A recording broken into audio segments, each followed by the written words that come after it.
Hello বন্ধুরা, তোমরা সবাই কেমন আছো? আশা করছি তোমরা সবাই খুব ভালো আছো। আমিও খুব ভালো আছি। চলে এলাম ছোট্ট একটা ভিডিও নিয়ে। তো তোমরা সবাই অনেকে বলেছিলে যে দিদিভাই তোমার বাপের বাড়ি রান্না পুজো আছে কি না, আমাদের সবাইকে জানাও। তো সবাইকে বলছি, হ্যাঁ, আমার বাপের বাড়িতে রান্না পুজো আছে। আর তোমাদের কার কার বাড়িতে রান্না পুজো আছে সেটা আমাকে কমেন্ট করে জানিও। আর আমাদের রান্না পুজোতে আমার মাও রান্না করেছে, আমিও রান্না করেছি। মানে আমি এমনি ভাজাভুজিগুলো করেছি, আর আমার মা হচ্ছে পুজোর পান্তা, এমনি নর্মাল পান্তা এইসব করেছে। আর তোমরা ভিডিও দেখতে থাকো, তাহলে সবাই জানতে পারবে যে আমরা কি কি রান্নাবান্না করলাম। আর সবাই বলো কিন্তু কমেন্টে কাদের বাড়িতে রান্না পুজো আছে, আর কে কেমন রান্না করলে জানিও কিন্তু আমাকে। তো চলো দেখতে থাকো, আমি রান্নাবান্না করছিলাম। মানে আমার ক্যামেরাম্যানটা ভালো না, ঠিক আছে? প্রথম বলি, আমার ক্যামেরাম্যান একদম ভালো না।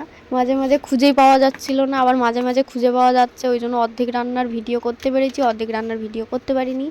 তো যাই হোক, তোমরা কেউ রাগ করো না, তোমরা ভিডিওটা দেখতে থাকো পুরো শেষ অবধি করে। আর দেখো, আমি এখন আলুতে হচ্ছে লবণ হলুদ মাখাচ্ছিলাম, আর ওটা ভাজবো তো ওই জন্য। আর লঙ্কার গুঁড়ো এখন দিইনি, কেননা যেহেতু মানে লঙ্কার গুঁড়ো আগে দিলে ওটা পুড়ে যাবে আর ভালো করে ভাজা হবে না। তোমরা সবাই জানো রান্না পুজোর যে ভাজাভুজি হবে সেগুলো হচ্ছে পরের দিনকে সন্ধে অবধি করে টিকাতে হবে। অনেকে খেতে খেতে আসবে, এরকম বিষয়। তো ওই জন্য অনেকক্ষণ টিকাতে হবে। তো আমি আলু ভাজাতে লবণ মাখিয়ে রেখে দিয়ে এখন আমি পটল ভাজা করছিলাম, ঠিক আছে? মানে আমি বললাম না, আমার ক্যামেরাম্যান ভালো না, একটা রান্না হচ্ছে আর একটা রান্নার সময় খুঁজে পাওয়া যাচ্ছে না। তো এই হচ্ছে বিষয়। তো যাই হোক, আমার ক্যামেরাম্যান যা ভিডিও করেছে তাই নিয়ে তোমরা দেখতে থাকো। তো দেখো, আমি রান্নাবান্না করছিলাম আর আমার ক্যামেরাম্যান শুধু উল্টোপাল্টা ভিডিও করতেছিল। আমার খুব রাগ হচ্ছিলো, আবার দুঃখ হচ্ছিলো ভিডিও ঠিকঠাক হচ্ছে না বলে। আর আমি আমার কাজবাজ করে যাচ্ছিলাম। আর তার উপরন্ত উনুনের গরম, বুঝতেই পারছো কী এক অবস্থা। আমার পুরো বিধি খিচিড়ি অবস্থা হয়ে গেছিলো রান্না করতে গিয়ে। আর আমরা রান্না বসিয়েছিলাম প্রায় 9:30টার সময়। মানে এই 9টা 9:30টার সময় এরকম রান্না বসিয়েছিলাম। আমাদের রান্না করতে করতে অনেক রাত হয়ে গেছিলো। তো আমি এখন মানে কি বলবো, কিছু বলার নেই। কালকে রান্না করেছি আর আজকের আমি বসে বসে তোমাদের রান্নার ভিডিওর ভয়েস ওভার করছি। মানে আমার এত লেভেলের ঘুম পাচ্ছে, বিশ্বাস করো, বলার বাইরে।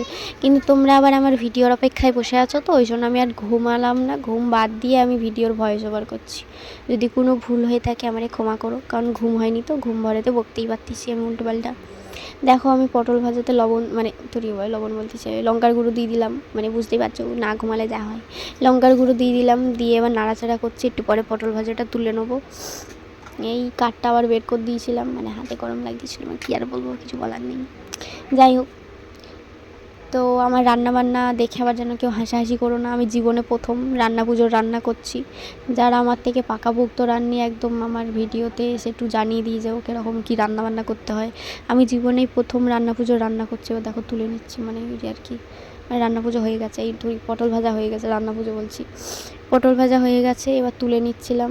আমার মা আবার বলে দিচ্ছিলো এই কাঠটার জন্য, বলে হাতে গরম লাগবে না। এই হচ্ছে অবস্থা, দেখো কাঠটা নিয়ে ফুরুত করে পালাবে, দেখতেই পাচ্ছ অবস্থা। মানে কিছু বলার নেই। মানে সবাই জানো নতুন রান্নি বলে যা অবস্থা হয়, তাই হচ্ছিল আজকের একটু কালকের। আর আজকের খেয়ে দিয়ে পেট মোটা করে ঘুম বাদ দিয়ে তোমাদের সঙ্গে ভয়েস ওভার দিচ্ছি রান্না পুজোর। তো দেখো, এই হচ্ছে অবস্থা। আর কাদের কাদের বাড়িতে রান্না পুজো আছে অবশ্যই কিন্তু কমেন্ট করে জানাবে, আবারও বলছি। তারপর দেখো, আমার ক্যামেরাম্যান উধাও হয়ে গেছিলো, আবার মানে চলে এসে আবার আমার আলু ভাজার ভিডিও করছিল। মানে বললাম না, আমার ক্যামেরাম্যান ভালো নয়, এই হচ্ছে বিষয়। তারপরে আলুগুলো তুল দিলাম। দেখো বন্ধুরা, আলু থেকে কতটা জল বের হয়েছে, মানে হলুদ আর লবণ মিশিয়ে রেখেছিলাম, তো তার থেকে জল বের হয়েছে। দেখো, আলু লবণের কারণে আলুর জলটা বের হয়ে গেছে। আলুটা এবার শুকনো শুকনোভাবে ভাজা হবে, খুব ভালো। তারপরের দিন অনেকক্ষণ অবধি থাকবে তার জন্য। আর উনুনটা একদম সুন্দরভাবে জ্বলছে, দেখতে থাকো তোমরা রান্নাবান্না। মানে কি বলবো, একে জার্নি করে এসছি। তোমরা জানো মঙ্গলবার দিন রান্না আর বুধবার দিনকে পান্না, আবার তার মধ্যে একাদশী পড়ে গেছে। মানে খুবই খারাপ। অনেকেই তো খেতে পারবে না রান্না পুজোর রান্না, তাই না? যারা যেটা খেতে পারবে না তাদের অনেক দুঃখ হবে, আফসোস হবে যে কেন রান্না পুজোর দিনকে না, মানে পান্নার দিনকে একাদশী পড়লো। অনেকের আফসোস হবে, কিছু করার নেই, তাই না? তিথি ফেরাতে পড়ে গেছে। আর আমি হচ্ছে কি, এই যে আলু ভাজা করছি, এখনও চাল দিচ্ছি, রান্না করছি। এই যে আলু ভাজার অবস্থা, ডাল দেওয়া চলছে আলু ভাজায়।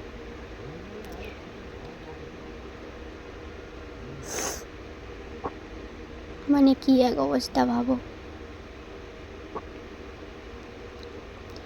আবার দেখো আমি কাঁকরোলে হলুদ আর লবণ মিশাচ্ছি, মানে এটাও জল বের হয়ে যাবে। এই দেখো চিচিঙ্গের তোমার লবণ আর হলুদ মিশিয়ে দিয়েছিলাম, চিচিঙ্গেরও জল বের হয়ে গেছে। আবার এদিকে আলু ভাজা হয়েও গেছে। ওই যে বলছি না, ক্যামেরাম্যান উদাও হয়ে যাচ্ছিলো মাঝে মাঝে, ওই জন্য এই অবস্থা। তো দেখো আলু ভাজা হয়ে গেছে বলে একটু লঙ্কার গুঁড়ো মিশিয়ে দিচ্ছিলাম, আবার বেশি হয়ে গেছে বলে অর্ধেক ঢেলেও দিলাম প্যাকেটের মধ্যে দিয়ে। আবার নেড়ে চেড়ে সুন্দর করে এইবারে আবার ভাজাটা হতে দেবো।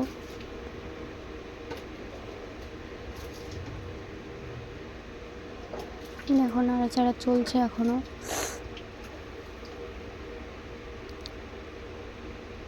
তোমরা সবাই বলো আমার রান্নাবান্না কেমন হচ্ছে না হচ্ছে। আমি যেহেতু নতুন রান্না করছি, আমি তেমন একটা জানি না। তোমরা সবাই যারা যারা জানো একটু জানিয়ে দিয়ে যেও আমাকে।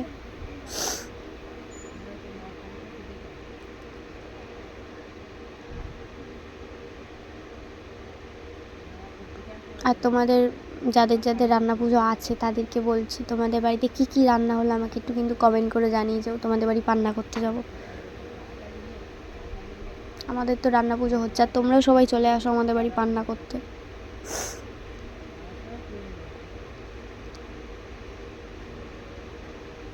আমি দেখো মুখে কাপড় বেঁধে নিয়ে রান্না করতে বসেছি, কারণ তোমরা জানো রান্না পুজোতে রান্না করতে গিয়ে কথা বললে সমস্যা হয়ে যায়। ওই জন্য কথা তো বলতে হবে কোনো কিছু জিনিসপত্র চাইতে গেলে, ওই জন্য আমি আগে মুখে কাপড় বেঁধে নিয়েছি, যাতে কথা বললেও অসুবিধা না হয়।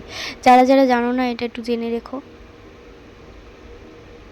রান্না পুজো রান্না করতে গিয়ে কথা বললে ওই যে থুতু ছিটকায় না, ওর জন্য মুখে কাপড় বেঁধে নিতে হয়। আমিও তাই করেছি। তারপর দেখো আলু ভাজা হয়ে গেছে, আলু ভাজাটাও তুলে নিচ্ছি আমি সুন্দর করে।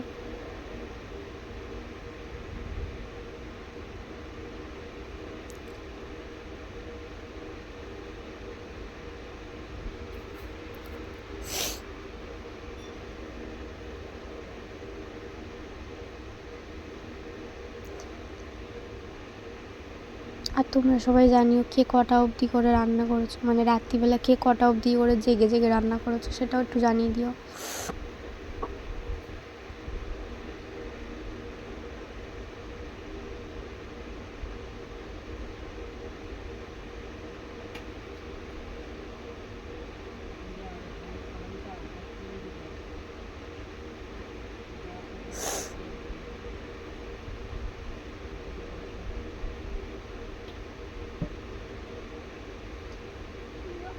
তারপরে দেখো আমি হচ্ছে রান্নার তরকারিতে আবার মশলা দিতে ভুলে গেছিলাম। ওই যে ভাজা মশলা একটা হয় না রান্না পুজোর, সেই মশলা দিতে ভুলে গেছিলাম বলে আবার মা দিয়ে দিচ্ছে এই মশলাটা দিতে হয়। মানে আমি তো নতুন এই বছর রান্না করছি, ওই জন্য আমি তেমন একটা জানি না, তো ওই জন্য আমাকে বলে বলে দিচ্ছিলো সবাই মিলে। দেখো আবার নেড়ে চেড়ে এর মধ্যে মিক্সড করিয়ে দিচ্ছি, যেহেতু দিতে ভুলে গেছি তো তরকারিটা ভালো রাখার জন্য তো দিতে হবে, তাই না? ওই জন্য আবার দিয়ে দিচ্ছিলাম মিক্সড করিয়ে। দেখো মিক্সিং মিক্সিং হচ্ছে।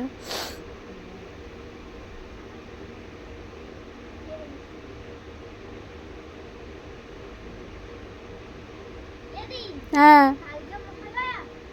জানি না, আবার আমাদের এখানে নাকি মহালয়া, আমাকে জিজ্ঞাসা করতেছে। সবাই একটু কমেন্ট করে জানিয়ে তো মহালয়া কবে। আমি না জানি না, আমাকে সবাই জিজ্ঞাসা করছে মহালয়া কবে। তোমরা একটু সবাই জানিয়ে তো মহালয়া কত তারিখ পড়েছে, কী বার পড়েছে। আর আমার ভিডিওটা সবাই একটু দেখো, ভালো লাগলে কমেন্ট করে জানিও, আর ভিডিওটা পুরো সবাই দেখো।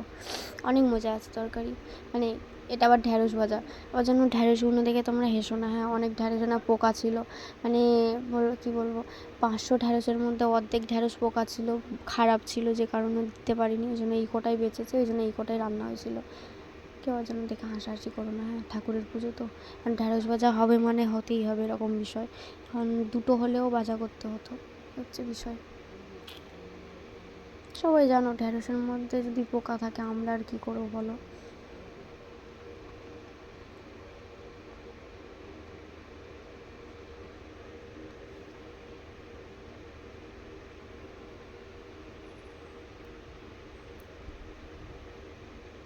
দেখো বন্ধুরা, অল্প কটা ঢ্যাঁড়স তো ভাজা করতে একটু তো প্রবলেম হচ্ছিল, তার উপর মানে কী বলো, অনেক বড় কড়াই আর এত অল্প কটা ঢ্যাঁড়স, মানে কি একটা বলবো, অবস্থা খুবই খারাপ হয়ে যাচ্ছিল আমার।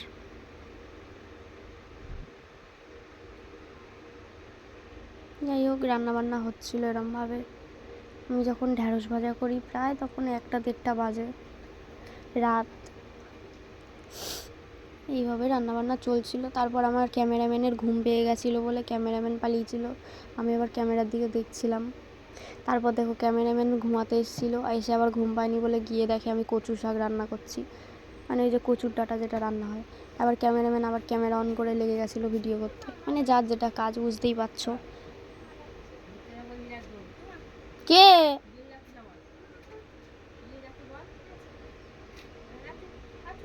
তো দেখো বন্ধুরা, কচু শাক রান্না করছি, কচুটা সিদ্ধ করা ছিল, তারপরে একটু রান্নাবান্না করছিলাম, মানে কচুর যেটা আর কি রান্নাবান্না করে সিদ্ধ করার পরে, যেটা নারকেল কুড়ি দিয়ে আর কি, লঙ্কা তেজপাতা দিয়ে সেটা করা হচ্ছিল।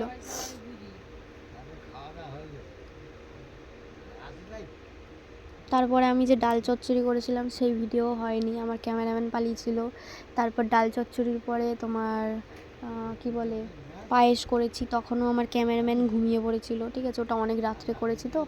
ডাল চচ্চড়ি প্রায় 2-2:30টার দিকে হয়েছে, আর পায়েস প্রায় 3টের, হ্যাঁ 2:30-3টের দিকে পায়েস বসিয়েছি, তখন আমার ক্যামেরাম্যান ঘুমিয়ে পড়েছে। মানে আমার বোন ছোটো তো, ও হচ্ছে আমার ক্যামেরা করে দিচ্ছিলো ভিডিও, মানে ফোন ধরে দিচ্ছিলো ভিডিও করে, তখন বাচ্চা মানুষ তো ঘুমিয়ে পড়েছে, ওই জন্য আর ওই ভিডিওটা করতে পারিনি।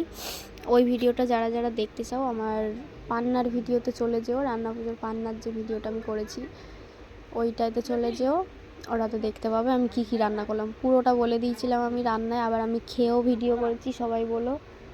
আর আমার বাড়ির সবাই খেয়ে কেমন কি রিভিউ দিল সেটাও আমি জানিয়ে দেবো। আর আমার মা তো একাদশী করেছে, মা খেতে পারিনি, তাই মার ভিডিওটা আমি নিতে পারিনি। আমার দাদু দিদা খেয়েছে, আমি খেয়েছি, আমি আর আমার বোন। আর আমাদের মিস্টার আসবে, যখন খাবে তখন আমি ভিডিও করে দেবো, সেটা অসুবিধা নেই। এখনও তোমাদের দাদাভাই আসেনি, আমি তো এখন ভয়েস ওভার দিচ্ছি পান্নার দিনকে 11টা 7, মানে এখন 11টা বেজে 7 মিনিট, সকালবেলা, ঠিক আছে, দুপুরবেলা বলতে পারো।